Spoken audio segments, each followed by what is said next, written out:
So, we're back.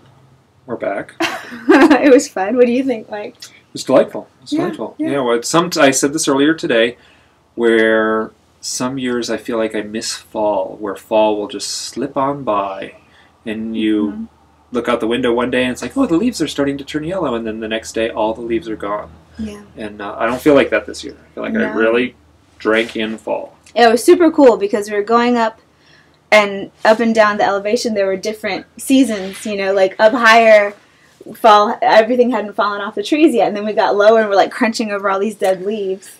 Interestingly enough, it actually gets colder down low because cold air sinks. So it's not quite what you would think in a mountain environment. Right. So one of the reasons that we did this, oh, here's the kitty. Spazzy! Spazzy. Okay. Hi. One of the reasons that we did this trip at all was because, well, first of all, it was awesome, period. But because next year we want to host a Bliss Out, an Ultralight camping Bliss Out. And so it was kind of a trial run, right, to see how it went. And to see if you could handle it, to see if you hated it. I am a rock star. Not exactly, but it worked out. It was okay. Great. It was great. No, I was wondering. It's like, some people, I'm not, it's hard for me to push people into this stuff, but.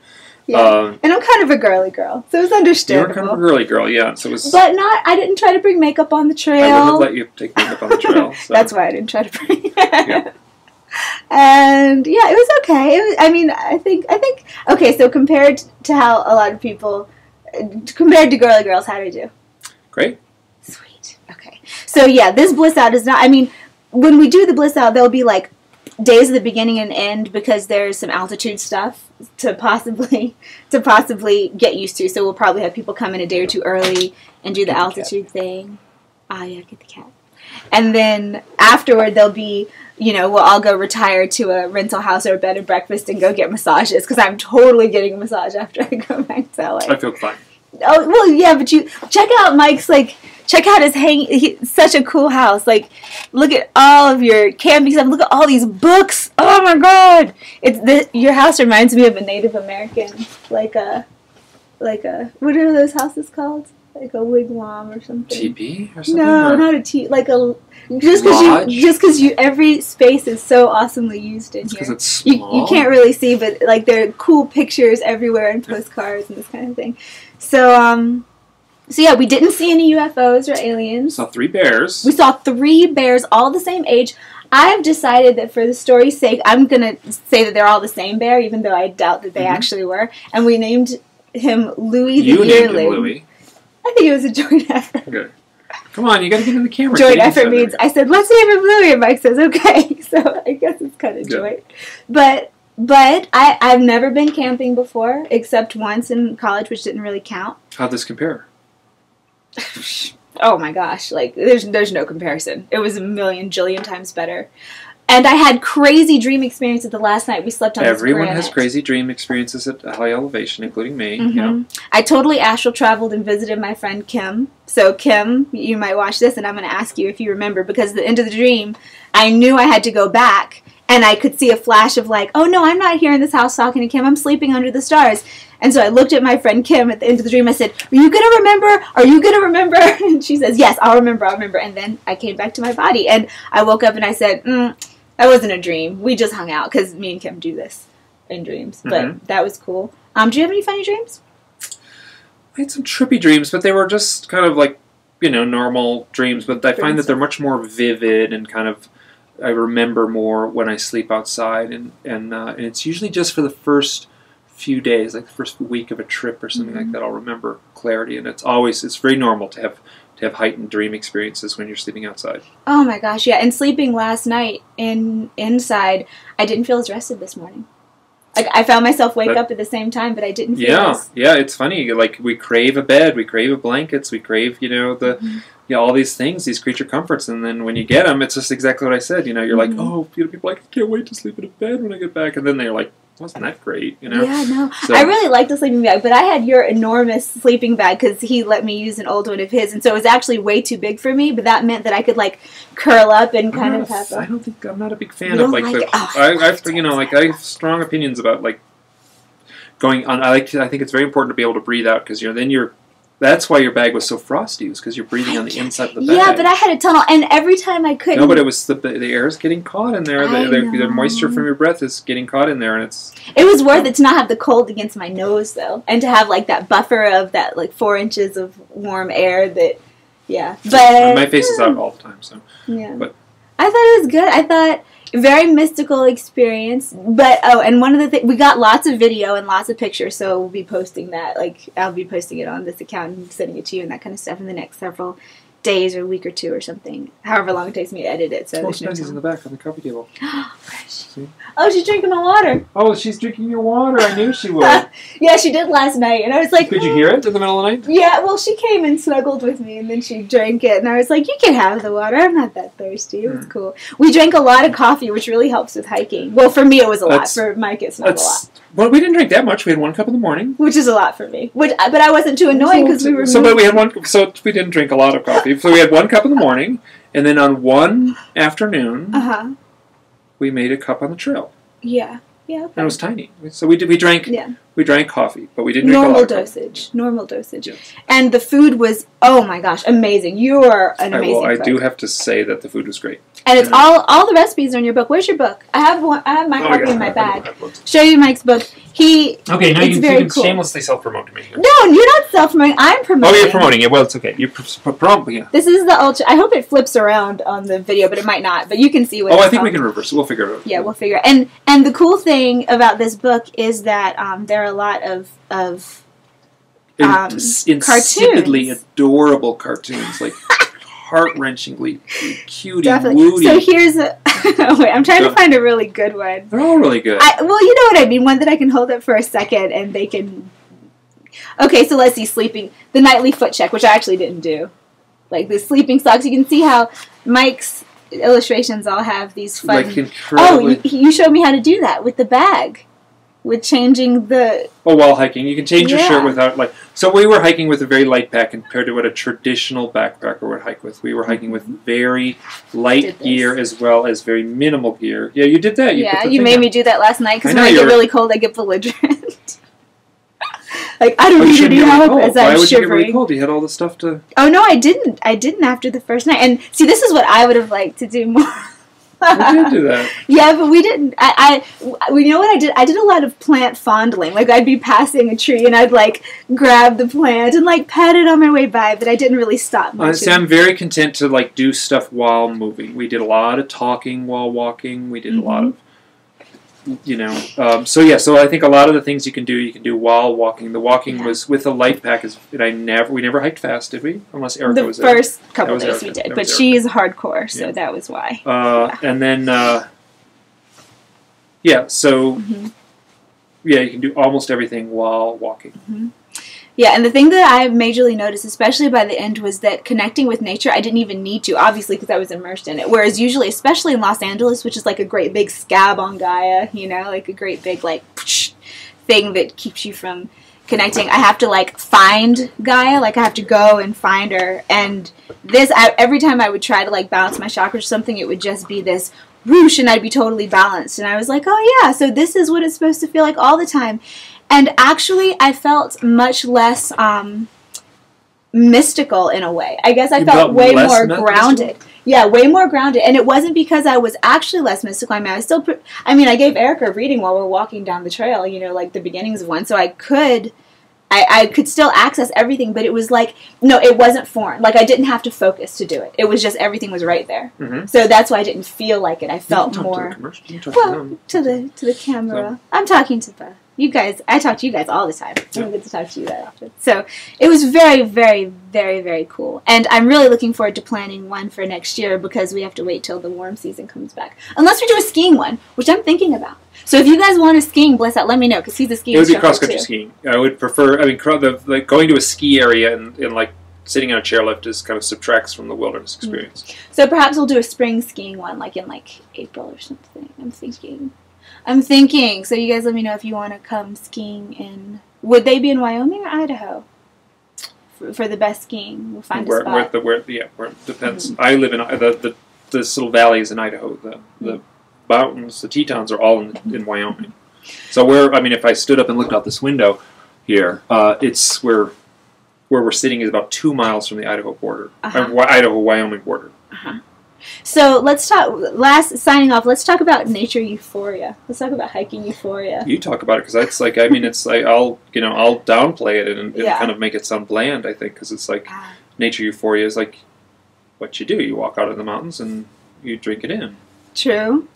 Well, I think it was, and it's your backyard, so he knows these mountains. At one point, he's like, Charis, so this is where we're going, and I'm like, cool. And then later he says, look at those aspens over there. And this is over there, meaning like 2 miles away on the opposite side of a giant canyon. It's all backlit and beautiful, and there's a mist a haze between us, like us and then the canyon. And I'm like, yeah, did we walk through those? And he turns around and looks at me and he's like, what? You know where we went. I was like, Mike, these mountains all kind of look the same to me. This is the feedback, the constructive feedback I'm giving you is to look around more when you hike. I'm afraid to fall down these rocky... Horses don't look at their feet. Horses are horses. I don't look at my feet. People. You've been doing this for 25 years. I've been teaching it for 20 years too. So 20 years ago, did you look at your feet? No. I think you did. No. I think you did. So you can do it without looking at your feet. So there's a great big. I mean, you don't lick your feet when you walk down a sidewalk. Well, the sidewalk is flat and doesn't have big rocks in it. They're trying to throw me off the mountain. You can sort of psychically map those rocks out as you're moving forward. So. Okay, next time I will try. And when we're skiing, I won't have to look at my feet because there's nothing to fall over on. Except soft, fluffy snow. Yeah. Except that. But that doesn't hurt as much as rocks. Soft, fluffy snow does not hurt at all. It hurts your ego a little bit. It's hard to get up. Yeah, that's good for your ego. Mm-hmm. You get a little salve we can rub on your ego if it gets bruised. So, yeah, in closing, it was awesome. Definitely going to do it again. All of you guys. So this is going to be a different type of Bliss Out, though. This is going to be more physically oriented, like go get tired, and then go back and, that kind of Bliss Out. It's interesting because I feel strongly that the physical component, like having a day where you're tired at the end of the day, it's a very rewarding, satisfying feeling to be tired at the end of the day when you're outside and eating warm. You can eat a warm food, you can drink hot tea, you can climb into a fluffy sleeping bag under the stars. That is a rewarding experience when you're tired. And I think that component of it, if we had done sort of 4 Wispy days where we kind of didn't do, we just moved a little bit and, sat and, took naps in the wildflowers all day, you wouldn't have, first of all, you wouldn't have slept as well. True. I slept, well, I don't know. Well, I'm used to sleeping in those 4-hour chunks, so both times in the middle of the night I'd wake up and kind of be like, okay, ready to go. Oh, no, wait, I have another 3 hours to sleep. And the full moon was so bright we could have easily gotten up and moved.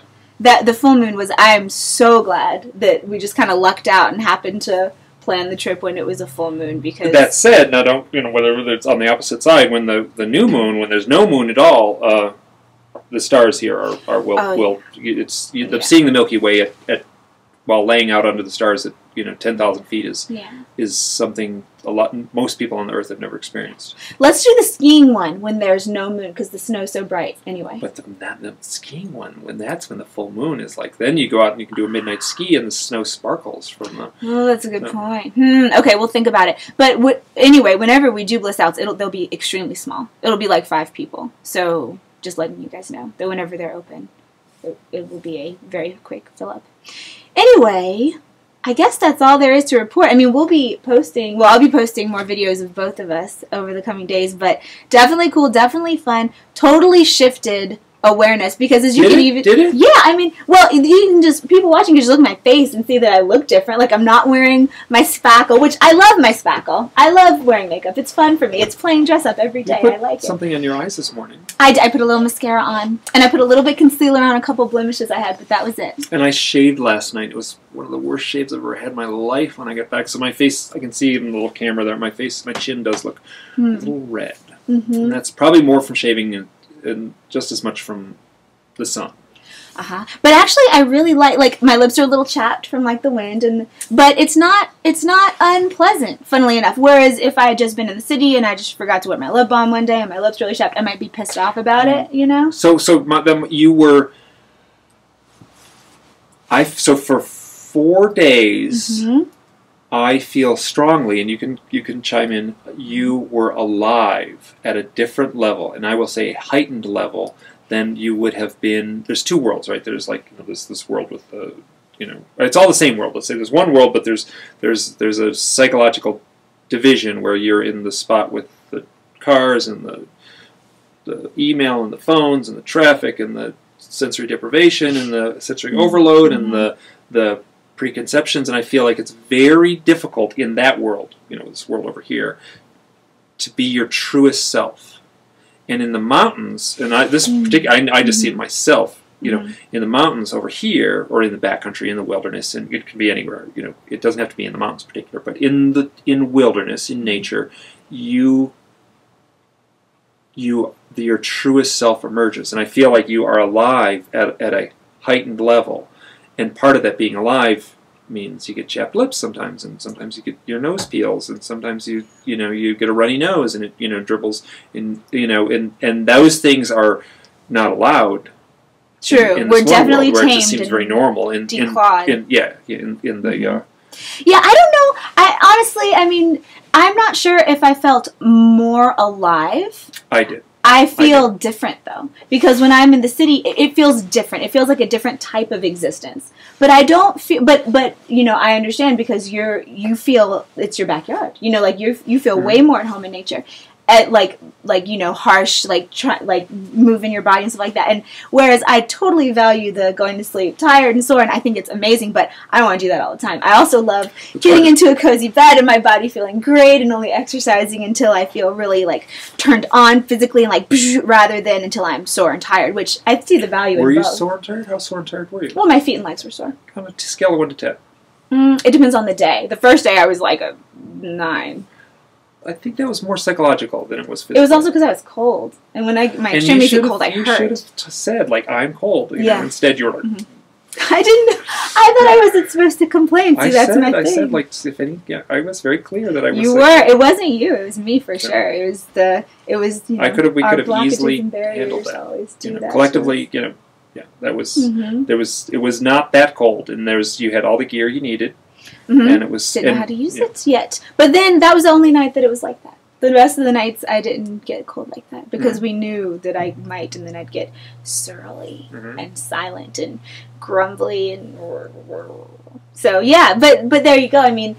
That's part of the truest self too. Actually, I thought that I would feel more different, which makes me happy, because I'm realizing I was possibly more authentic than I thought originally. I guess I was assuming that, wow, I'd go out and this stuff would get stripped away from me and I would feel, but I think what ended up happening was, one thing I will definitely say about the natural world, and this is one thing that ended up happening, is that it feels more alive. Because when you're the world feels more alive. It's seamless between your life and the life around you. And I noticed, and that's always true, because the universe is made up of consciousness and it's alive, and that's true, right? But this pencil is not growing right now, Granted, it's made up of consciousness, true, right? Because the little molecules and stuff are all alive. But it's not growing. It doesn't have a circulatory system the way plants do, and it can't respond to me in the way that if I give love to a plant, the plant can return love to me. It's different. And I really notice the receptiveness of the landscape. Every time I would think, oh, landscape, you're so beautiful, I love you, I would look down and instantly see a heart-shaped rock. Or I would see a smiley face in a tree. Or I would see something like that. And yesterday we were looking for water, and I was like, Gaia, we'd like a spring. Can we please have a spring? And then we totally found a spring. We found 3 springs. They were amazing. And granted, we could have just happened to be by springs and da-da-da. But it was before we found all of the signs of a spring, and then we walked up and there was one. So subjectively, I think that totally counts as, the world giving you what you need. Well, and also it's, in my rephrasing of that is that that world out there is more inviting and less complicated than we would perceive it. I think there's a barrier. I think people look into the woods and look into the mountains and think oh, I can't get back there. It's too much. It's too challenging. It's too daunting. And in my opinion, it's just the other way around. It's once you step in there, taking just the minimal amount of precaution and the minimal amount of preparation. It is not daunting. It is usually very comforting. It's very accepting. It's the things you look at and say, like, oh, we're going to walk there. We're going to walk all the way over there before the day is up, and I can see the other mountain. And then we just take our time and walk, and then the next thing you know, you're way over there. And, you know, when you're thirsty, that you can, you know, with a little bit of planning, just a minimal amount of planning, you can find the water. So. And you stop and you go off trail. And I know that a lot of going off trail, it's like there's this little wall, and you're like, but that's tall grass. I can't walk through tall grass. I can walk through short grass. I can't walk. And then you're just like, oh, it's just nothing's going to happen to me. I'm just walking through tall grass. Yes, just so you know out there where I'm pointing to the camera, just so you know, we did do a lot of off-trail travel, where the trail, like obviously the trail, and that's to me, and I said it more than once. I said this is where the magic happens. Mm-hmm. You know? Yep. And you get off, and I noticed it right away. The first day we got off trail. All of a sudden, you were like, "Oh, the colors are so pretty." Oh yeah, and absolutely. Like, we were just, you know, like the same colors, except they were just, you know, not under your feet. Yeah, I was shocked at the brightness of different colors in the grass. I thought you had to have flowers to have that many colors. Well, we were hiking. This took place in October, and late September, early October, and just we were there when the month changed, and the colors on the grass and the were pretty spectacular. Now, if you turn the clock back to June, July, when the wildflowers were coming out, believe me, you have a whole different spectrum of colors. And you turn it back to the winter, and you know the shades of blue and purple that show up on the surface of the snow and the interface of the sky and the shadows is equally as profound. I think. Yeah, you live in a really beautiful place out here in the mountains, but I'm tempted to say that any ecosystem is this beautiful if you just get out in its ways. Sure, this is the stuff that I'm drawn to. I mean, I love the winter and I love the harsh, cold weather and stuff. Yeah, I think because, you know, some people watching this, like I have people say this sometimes about my beach videos. They're like, oh, I wish I was at the beach, and I'm like, dude, you live by these amazing trees in the forest and the moss and the streams, and that's amazing. And go sit there, and it's all, our entire planet is beautiful. You know, like there's no, I don't think that there's anything more or less beautiful. I think there's more or less resonance, like with us, you know, like as individuals. For instance, I mean, we're walking like through the woods on our way down, and I'm like, oh, this is what I love. And Mike's like, yeah, it's okay, but I like the, you know, like for you, the magic is up at the top of the mountain. Oh, where you get the big spectacular wide views, and there's the interface of the just that edge where the forest peters out in the high elevation, and then the giant meadows open up is I love it up there. It's epic. I felt like I was in Lord of the Rings. It has such a big giant quality. Yeah. Like I was like, Frodo Baggins had it harder than me every time I'd start to like complain in my head. Did you complain in your head? Sometimes when the trail was either really steep up or down and my feet were complaining, I would. And then I would be like, oh, please don't complain. And I would kind of talk myself out of it. But yeah, I mean, but that's part of it, right? That's part of the strenuous thing of doing it. So, did I complain at all? Oh, no, but this is your element, though, which is why I came to do it with you, because I probably wouldn't have done that on my own. Now I might, smaller trips, you know, more simple ones, and I totally want to get, like, a little stove like that, and I totally want to... Oh, you can make a little stove out of cat food can. So. Yeah, but yours was so much cooler. You can make it just fine like a cat food can. Mine is not that much cooler. This is what happens. Yeah, I'm spoiled by all of the cool, nifty gear you have now. And most of that I made myself. I know, right? So it's one of a kind, which means it's not one of a kind. People can it's very easy to make. Well, yours, it doesn't have your handwriting on it and your exclamation points. See, that makes it one of a kind. But that just means that you guys will have to come and hang out with us the next time we do this, because next time there will be more people. I already have some earmarked in my brain that I want to come. But other than that, we'll open up. Well, you, of course. Okay. You're an integral piece of the puzzle. We can't do it without you. So, I'm thinking spring for snow, and winter for snow. Yeah, well, spring is wet. Yeah. Spring in other parts of the country is still winter here, like March. March would be great here. Okay, so we'll do a March Bliss Out, perhaps. We're gonna start planning it this week. I'll let you know what happens, and I will also post videos. So, anything in closing? Any words of advice or? You know, tell people to go the heck outside and enjoy. Enjoy it's easier than you think. Sleep under the stars. Sleep in your camp in your backyard. I do it all the time. And if I do it all the time. do people need to go buy a sleeping bag to camp in their backyard?